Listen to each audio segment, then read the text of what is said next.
반짝반짝 빛나는 책무님 651차를 시작하겠습니다. 네, 651차고요. 어제 이제 부자의 글을 74페이지 중간에 이때 보통 사람은 어떻게 생각할 것 같나 했어요. 뭐냐면 이제 그 위에 예를 들어서 이제 다시 할게요. 네, 250개의 제비 중 한 개만이 10억 원의 당첨 제비인 게임을 생각해 보기. 그런데 조건이 있어. 제비를 한 개씩 뽑을 때마다 1,000만 원을 내야 하지. 그러니까 1,000만 원을 250개예요. 근데 10억 원이 당첨이 되는데 이게 하나 뽑을 때마다 1,000만 원이라고 그랬어요. 그래서 이때 보통 사람들은 어떻게 생각할 것 같나? 당첨될 확률은 250분의 1이니까 그처럼 무모한 건 안 하는 게 좋겠어. 하지만 돈을 얻으려면 이런 발상이 필요하지. 250번을 연속으로 뽑으면 언젠가는 반드시 당첨된다. 물론 250번을 연달아 뽑으면 설령 당첨되더라도 적자가 날 거야. 하지만 누구나 제비뽑기가 100번 이내에 당첨 제비를 뽑을 정도의 행운을 가지고 있다는 것. 그다음에 순진할 정도로 긍정적인 노인의 사고방식에 나는 비아냥거리고 싶은 충동이 있었다. 성공한 사람들은 실제로 당첨 제비를 뽑았으니까 그렇게 생각하는 겁니다. 그러니까 뒤에 이제 250번 연속으로 뽑으면 언젠가는 반드시 당첨이 된다. 그러니까 250번 연달아 뽑으면 설령 당첨되더라도 적자가 날 거야. 그러니까 어떤 생각을 내가 하느냐 이거죠. 예. 100번 이내에 당첨 제비를 뽑을 정도의 행운은 가지고 있다. 이런 말에 이제 어떤 거에 반응을 하나 하는데 보통 사람들은 뭐라 그러냐면 성공했으니까 저렇게 말을 해 그렇게 해요. 아니라는 거죠. 성공은 뒤에 있는 거고 그렇게 긍정적인 생각을 했기 때문에 성공이 오는 건데 밖에 있는 먼저 결론을 본다는 거죠. 결론을 보고 성공했으니까 그렇겠지. 저 사람 성공했으니까 그렇겠지. 이렇게 생각하는데 그게 아니라 밑에 있는 그 믿음 체계가 다른 거죠. 믿음 체계가 나한테 당첨이 10억 원이 당첨이 된다라는 그 믿음이 있기 때문에 한다는 거예요. 믿기 때문에. 그래서 그런 이제 차이점이 있죠. 그래서 아니야, 이런 사고의 이면에는 한 가지 생각이 더 들어있어. 도전이 늦어지면 실패를 만회할 기회가 적어진다는 거야. 즉, 나이가 든 뒤에는 부자가 될 기회가 점점 줄어들어. 그래서 젊은이들에게만 허용된 유명한 표현이 있자는가. 우리에게는 실패할 권리가 있다. 맞습니다. 은행원으로 살던 시기에 저는 새로운 일을 시작할 계기가 저절로 생기기만을 바라고 제가 그 기회를 만들려고 하지는 않았던 것 같습니다. 결국 아무것도 하지 못한 채 8년이라는 세월이 흘렀고요. 그렇게 은행원으로 경력을 쌓고 결혼도 하고 아이까지 생겨 안정된 생활을 보내던 어느 날 저는 오랜만에 한 친구를 만나게 됐습니다. 부자의 고백. 사람들이 두려워하는 건 뭐예요? 실패가 아니라 돈이라네. 두려워하는 건 뭐예요? 실패할까봐가 아닌 돈이 사라질까봐. 그렇죠? 돈이라는 거예요. 두려워하는 것은. 기회. 무엇을 하느냐보다 누구와 하느냐를 따진다. 79페이지예요. 차체 옆이 온통 광고로 뒤덮인 트럭 한 대가 요라는 소리를 내며 지나갔다. 저 멀리선 한 달 전에 발표된 유행가가 들려온다. 아직도 길가에 오가는 사람들이 많이 있는 걸 보니 새삼 내가 번화가 한복판에 있다는 사실이 실감난다. 하지만 나와 노인들 중에 아무도 이야기가 길어질 것 같으니 찻집에 들어가자는 말을 꺼내지 않았다. 나는 돈이 없으니 당연하지 하지만 노인은 왜 계속 밖에만 있으려 하는 걸까? 노인이 감기라도 걸릴까 봐 걱정됐지만 그는 전혀 추운 기색도 없이 나와 마주하고 있었다. 분명 노인도 나름 어떤 연유로 이곳에 있는 듯했다. 나한테 일어난 일들을 모두 털어놓아야 하나 말아야 하나 계속 고민이 되기도 했지만 결국엔 솔직히 이야기하기로 결심했다. 그 친구의 이름은 오타니 유이치로로 저와는 중고등학교 시절 동창입니다. 아무튼 잘난 친구였죠. 학교 성적도 언제나 1등인 데다 운동도 잘해서 농구부 주장으로 현 대회에 나가기도 했습니다. 저는 오타니 때문에 시험에서 단 한 번도 1등을 못 해봤고요. 운동신경도 그저 그래서 늘 친구의 등만 바라봐야 했습니다. 그래서 솔직히 학창 시절에는 사이가 썩 좋지 않았습니다. 이 현에 있는 학교인가? 네, 무슨 시에 있습니다. 산에 둘러싸여 한적하니 좋은 곳이로구만. 아시는 곳입니까? 그럼 제 말이 더 이해가 잘 되시겠네요. 고등학교 때 버스로 2시간이나 걸리는 이곳까지 와서 학원에 다녔거든요. 그러다 아버지가 실직하신 뒤로는 집에서 혼자 공부했는데 결국 그 친구를 한 번도 이기지 못했고요. 딱 한 번 기회가 있었는데 그건 오타니가 여름방학 때 현 대회에 나가고 계약을 한 후에 본 중간고사 때였습니다. 하지만 그때도 저는 간만의 차이로 그 친구를 이기지 못했죠. 학교 시험이 전부는 아니야. 사회인이 된 지금은 그걸 압니다. 하지만 그때는 오타니와 저의 처지를 비교하면서 세상이 너무 불공평하다고 생각했습니다. 졸업한 뒤 그 친구는 저와 달리 도시에 있는 유명 사립대학에 진학했고요. 저는 이 현에 남게 됐죠. 노인은 내 이야기를 잠자코 듣고 있었다. 그런데 오타니는 이곳을 떠나기 전에 저한테 이런 말을 하더군요. 에이스케, 내가 있어서 나도 열심히 할 수 있었어. 풍요롭고 한가로운 이 지방에서는 너처럼 죽을 힘을 다해 열심히 하는 녀석이 좋은 평가를 받기 어려워. 하지만 꾸준히 노력하는 건 중요하다고 생각해.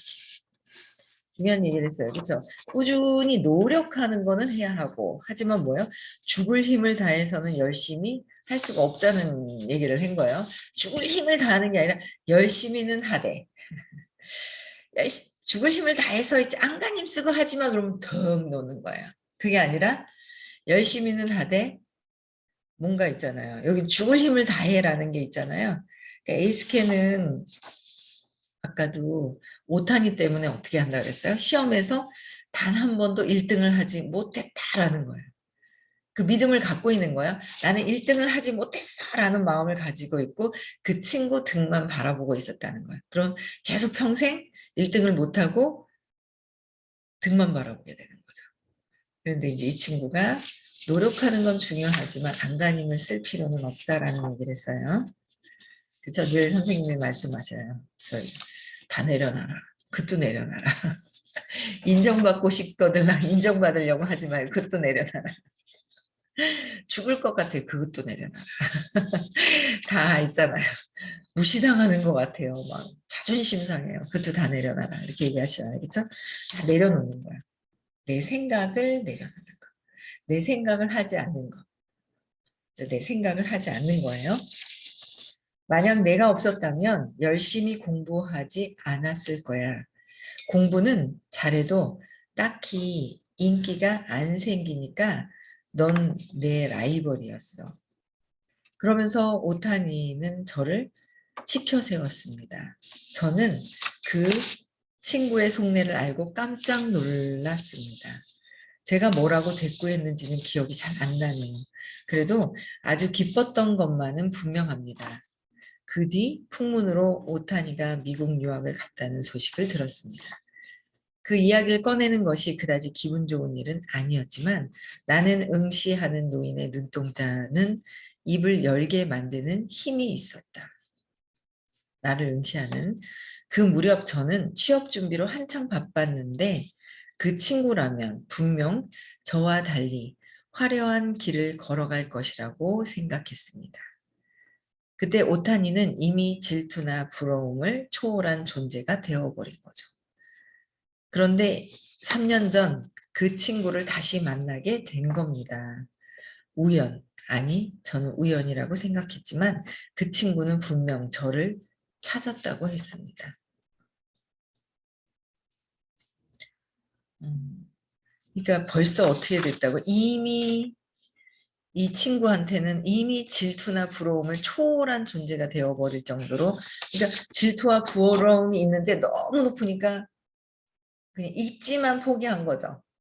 진짜 이렇게 긍정적으로 야, 이 친구가 정말 잘 됐구나라는 마음보다는 질투와 부러움을 초월한 상태.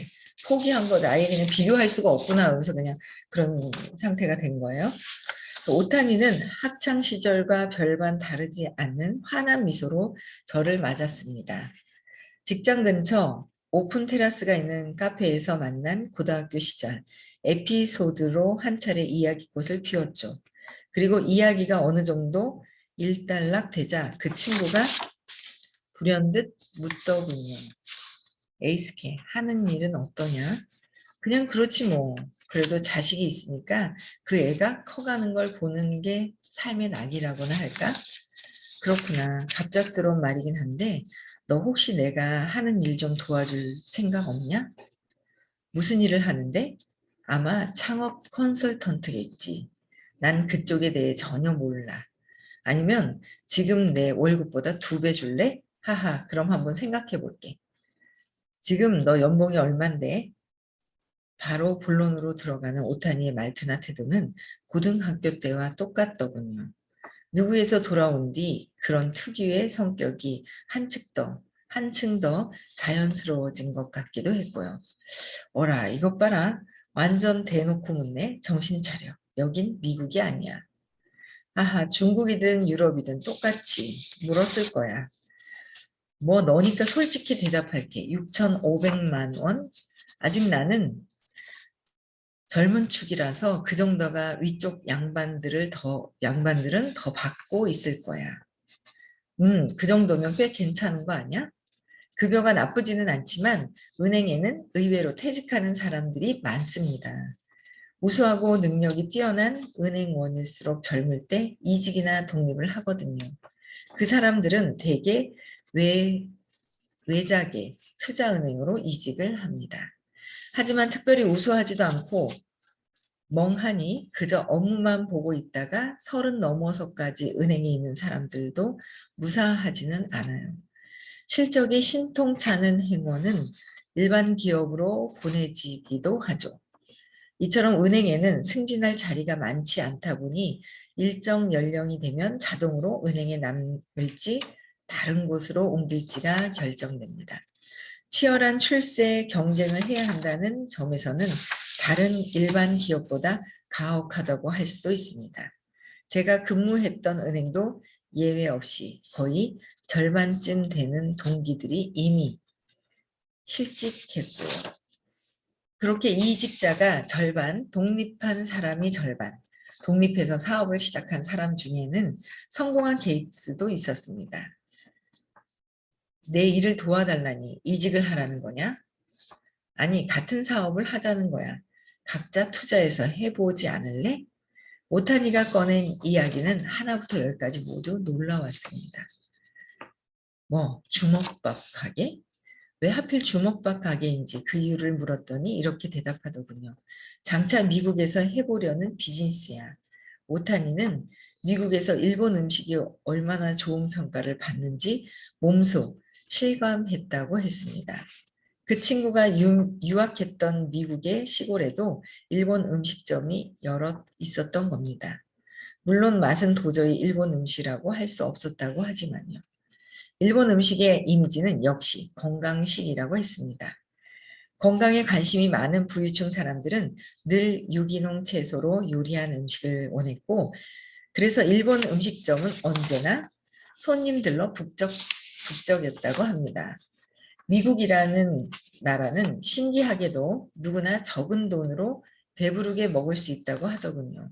하지만 그건 고칼로리인데다 맛도 자극적인 정크푸드에나 해당하는 이야기이고요. 반대로 소박한 저칼로리 식사는 오히려 비싸게 지불해야 먹을 수 있다고 했습니다. 오타니는 이처럼 미국에서 실제로 보고 느꼈던 것들을 저한테 상세히 말해 주었습니다. 최종 목표는 미국에서 일본 주먹밥을 파는 거야. 그런데 그 전에 일본에서 주먹밥 가게로 성공해 보려고 그리고 거기에서 얻은 성공 노하우를 가지고 프랜차이즈를 운영할 생각이야. 그의 열정적인 말투에 저는 점점 빠져들었습니다. 하지만 주먹밥은 한 개에 고작 1,000원 정도 하잖아? 이익이 날까? 나는 창업 컨설턴트야. 창업하는 사람들은 대부분 요식업에 종사하고 그 이유가 뭔지 알아? 뭔데? 이유는 두 가지야. 첫째는 진입 장벽이 아주 낮다는 점. 둘째는 현금 장사라서 현금 흐름에서 어려움을 겪을 일이 별로 없다는 점. 사업을 하면서 운전 자금이 적다는 건 꽤 중요하니까. 그렇지만 진입 장벽이 낮다는 건 경쟁이 심하다는 거잖아. 그래도 승산이 있다는 말일까? 잘 들어. 먹는 장사라는 건 한 번 궤도에 오르면 상승폭도 커. 왜인지 알아? 비용이 낮기 때문이야. 진입 장벽이 낮아서 경쟁이 심하다는 내 말은 맞아. 하지만 그것의 다른 비즈니스에는 선행 투자분이 있다는 걸 잊으면 안 돼. 우리가 하려는 사업은 수억 원이나 하는 커다란 기계를 살 필요도 없을 뿐더러 처음부터 손님들을 갖고 있을 필요도 없어. 이를테면 우리의 손님은 이 세상 모든 사람인 셈이야. 그런 의미에서 총수요는 안정되어 있어. 생각해봐. 밥을 안 먹는 사람은 없고 또 대부분 하루에 3끼를 먹어. 그 3번 중 1번이라도 우리가 파는 주먹밥을 먹게 하는 건 아주 어렵지는 않아. 하지만 내가 지적한 것처럼 1,000원 정도로 이익이 날까 하는 의문을 들겠지. 그럼 내가 방금 얘기한 미국의 일본 음식점 이야기를 떠올려봐. 그 일본 음식점의 음식 맛은 평범했지만 다른 음식점에는 없는 게 있었어. 뭔데? 브랜드. 일본 음식에는 건강하고 맛있다라는 브랜드가 있거든. 그 브랜드가 없으면 아무도 맛이 평범한 그 일본 음식점을 쳐다보지는 않겠지. 내가 목표로 하는 게 바로 그거야. 고객이 브랜드의 가치를 발견하면 우리는 비용의 몇 배나 가격을 높게 해서 팔 수가 있어. 그렇게 해서 큰 이익을 얻는 거야. 왜 일본에서 프랑스 음식이 비싼지 알아? 같은 유럽권에 있는 이탈리아 음식이나 스페인 음식에 사용하는 재료와 별반 다르지 않은데도 더 높은 가격을 설정할 수 있는 건 역시 프랑스 음식이 가진 브랜드의 힘 때문이야. 세상에는 프랑스 음식의 가치를 인정하고 더 많은 돈을 지불하겠다고 하는 사람들이 많이 존재한다고 말하는 편인데 이해하기 쉬울지도 모르겠다. 어쨌든 요식업 비즈니스를 하면 가장 낮은 투자금으로 브랜드 장사를 할 수 있어. 옷이나 가전제품을 팔 때처럼 큰 공장은 필요 없으니까. 필요한 거라고 냄비와 가마, 요리 솜씨, 콘셉트 이렇게 3가지야. 요리 솜씨는 설마 지금부터 갈고 닦자는 건 아니겠지? 그건 생각해 둔 게 있어. 걱정 안 해도 최고의 인재가 확보될 거야. 그리고 내가 일본 중에서도 주먹밥을 고른 건 한 번 레시피를 만들어서 매뉴얼화해 두면 회전초밥 체인점처럼 실제로는 요리사가 많이 필요 없거든. 내가 지금 염두에 두고 있는 그 사람 한 명만으로도 충분할 거야. 나는 이 장사가 분명 미국에도 성공할 거라고 확신해.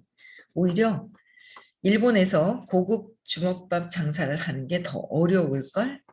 그리고 나는 수많은 창업가를 보면서 비즈니스의 성공 비결이 뭔지 알았어. 그게 뭔데? 무엇을 하느냐보다 누구와 하느냐가 중요하다는 거야. 근데 참 말을 잘한다. 그렇죠? 주먹밥 얼마나 사주셨어요? 한 달에 한 번도 안 사드시지 않았어요?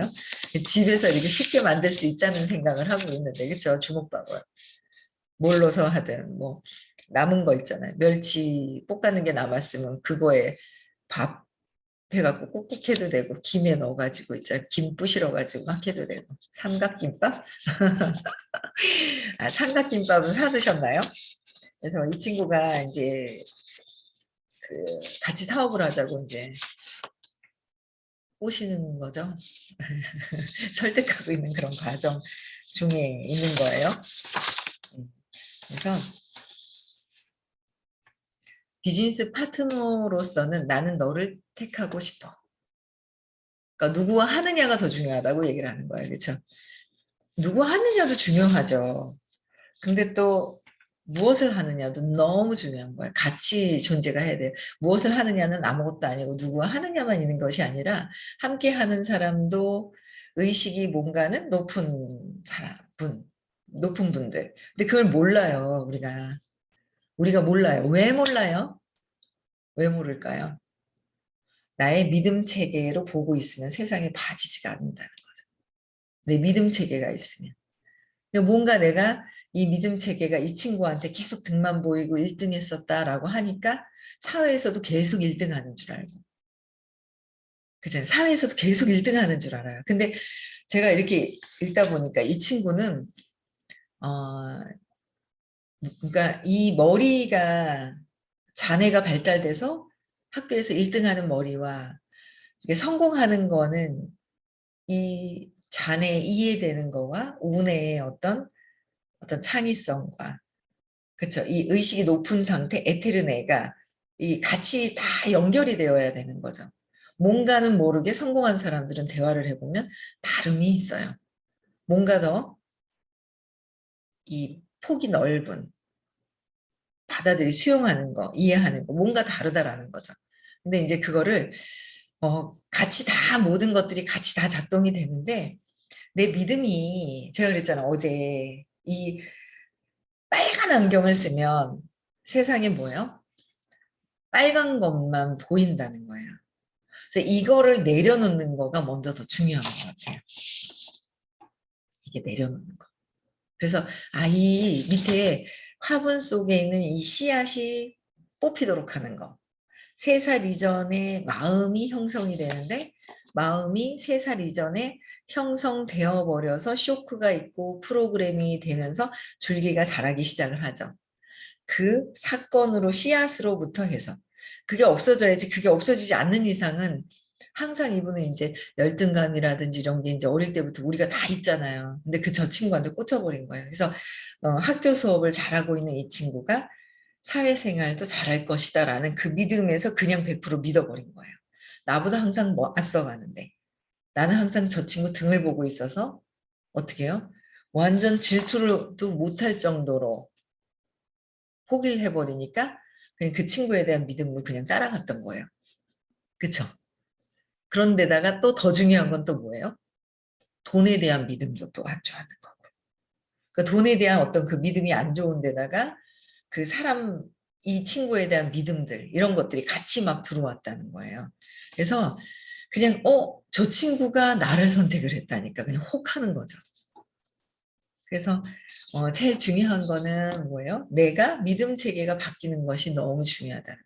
어제도 어떤 분이 이제 상담을 좀 해달라고 그래서 이제 오전에 상담을 갔는데 신규를 이제 처음 뵙는 분은 상담을 하는데 이제 그분이 이 신규를 소개하신 분이 있잖아요. 이분이 이제 이분한테 제가 이제 들어야 된다라고 말씀을 드렸어요.